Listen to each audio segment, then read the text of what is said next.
Ladies and gentlemen, welcome back to Beat the Book as always. As I move the mic closer to my face, I am your boy, Big Al Better.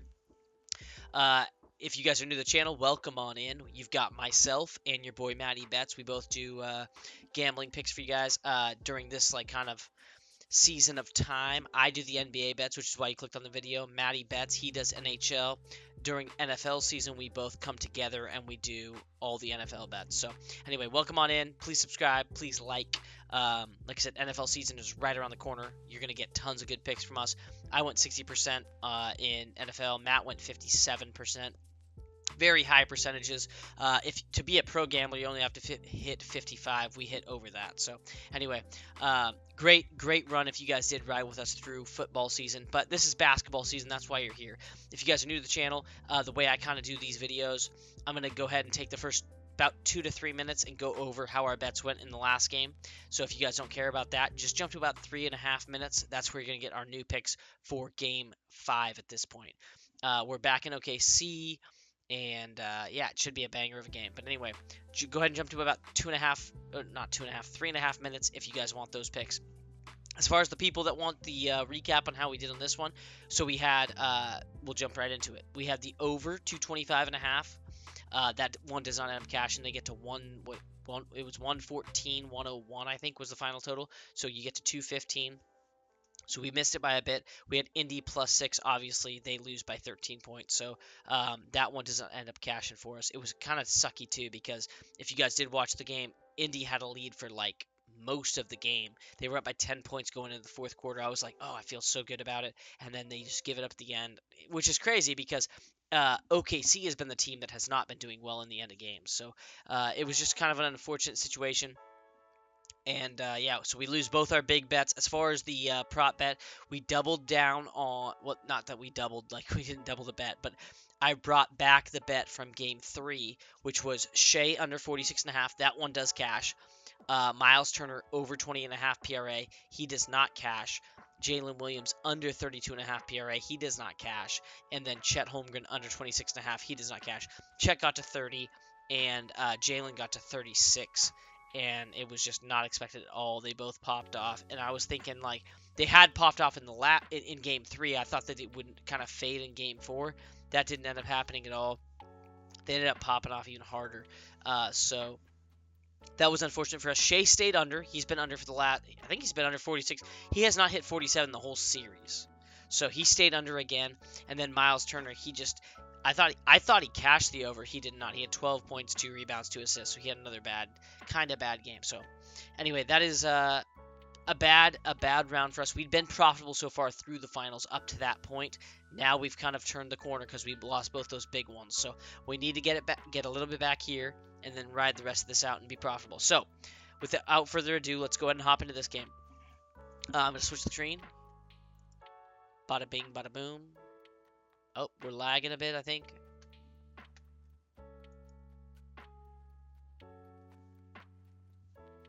Stay with me, stay with me, stay with me.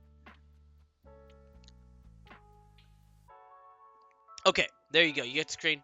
We got the Pacers, we got the Thunder. Game 5. The spread moved to 9.5, which is absolutely insane. Now I get it. Indy just lost by 12 at home, right? But now we have that stat, right, that we brought up. The Thunder had not lost back-to-back games since beginning of 2024, so we're talking over a year, right? The Pacers also, this is a fun fact for you guys, have not lost back-to-back. I believe I'm right with this stat. You can fact-check me, but I'm pretty sure they haven't lost back-to-back since the All-Star break, which is February. So they are also a team you don't want to really fade off a loss, especially when you're getting 9.5 points. So we're going to be on Indy 9.5. We've been on Indy every single game. We've been on the over every single game. We've gone 1 of 4 on the overs because only one game's gone over. But we've been 2 of 4 on Indy. So we're going to ride Indy again. It's almost 10 points. I think they can cover this. I get it's in OKC, so you may be a little nervous about that, but they are coming off a loss. They're going to be motivated. And if they win this game, if they win this game, then they go back to Indy up 3-2. That's a massive advantage. Then I think we're getting 7 games regardless. So Indy wins this one. OKC wins in Indy. Then we have a showdown, just like with the Nuggets series. in OKC for Game 7. That's what I think happens. I'm not throwing tons of money down on that. That's what happens because we already have a ticket for India to win that series, and we already have a ticket for this game to go over 6 games. So, or I guess to get to a Game 6.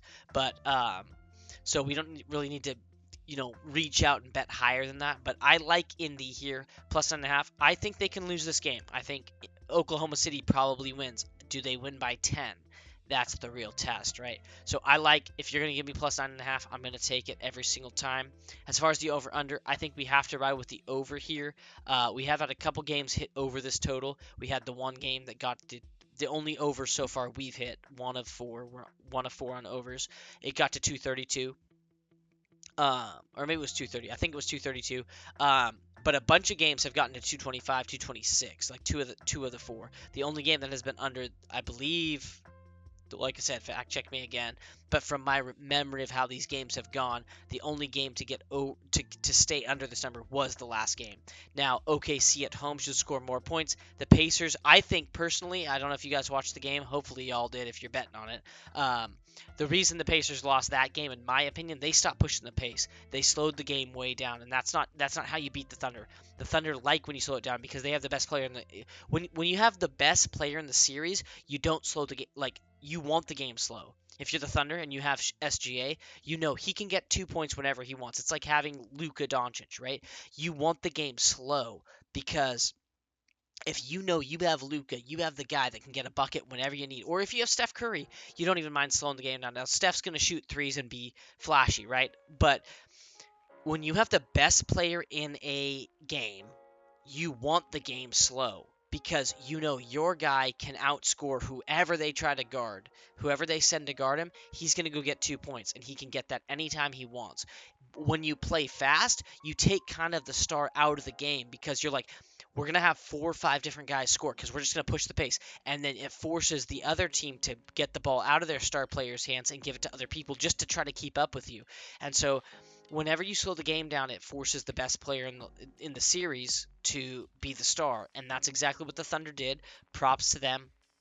But I think the Pacers did themselves a disservice by slowing the game down, so I don't expect them to make the same mistake here. Their coach is too good. He's going to be like, hey guys, this is why we lost. We slowed down. Don't slow down. Keep the pace up. So I think we get a high-paced game.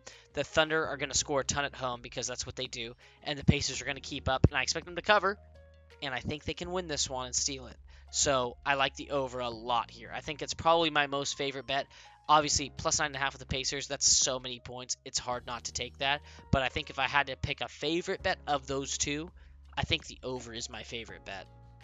Moving into the 4-pick parlay, I'm not going to switch the screen. I'm just going to keep it right here. I like 4 picks. We're going to ride back with Miles Turner again. In the 2 games that they played on the road, he got over his total. We're going points, rebounds, assists for all 4 of these players. We got Miles Turner over 20.5. He did that. He got to 24 in both the games on the road. He did not touch that at home, which is kind of confusing. So there's 2 schools of thought on that. Either the Thunder adjusted to how Miles Turner played and decided to play him better, so in that case, you wouldn't want to run with what I'm saying. But the other school of thought is just that the first 2 games were slightly different, and he ended up playing better on the road. That's what I'm going to ride with. So I like Turner over 20.5. Next, we got Neesmith over 17.5. He did this both times on the road. He did not do this at home. So once again, it could be the adjustment, or it could be just he played better on the road. So we're going to trust that again. Jalen Williams, we're going to take him under 33.5. His number has consistently gone up. We've taken him under in the last 2 games. He has not hit, full disclosure. Bad picks on our part, right? We've lost. I don't know if he consistently does this, and in the 2 home games he had, he was under this number. So I like him to continue that. And our last one's going to be Shea under 46.5, as I led the video with. He's yet to hit 47 in this series, so I like him to stay under that. Across all the games, right? Even though he's had some massive games. Like, we're talking, 38, 5, and 3, that's only 46. 34, 5, and 8, that's only 46. Or I guess that's 47 exactly. Oh no, it's 34, 5, and 8.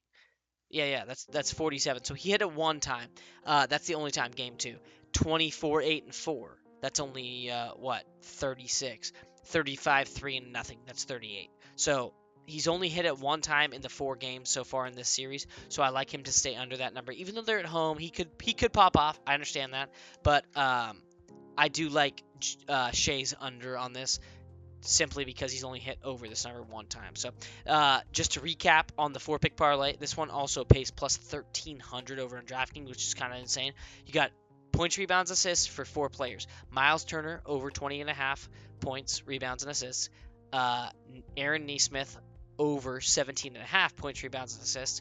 Jalen Williams, the Jalen Williams that starts the game, under 33.5 points, rebounds, assists, and then Shea under 46.5 points, rebounds, assists, plus 1,300 over on DraftKings. You can't hate it.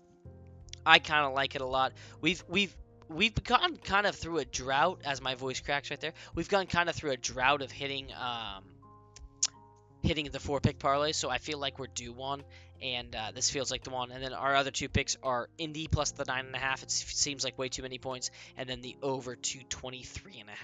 And yeah, that's pretty much all I got for you guys.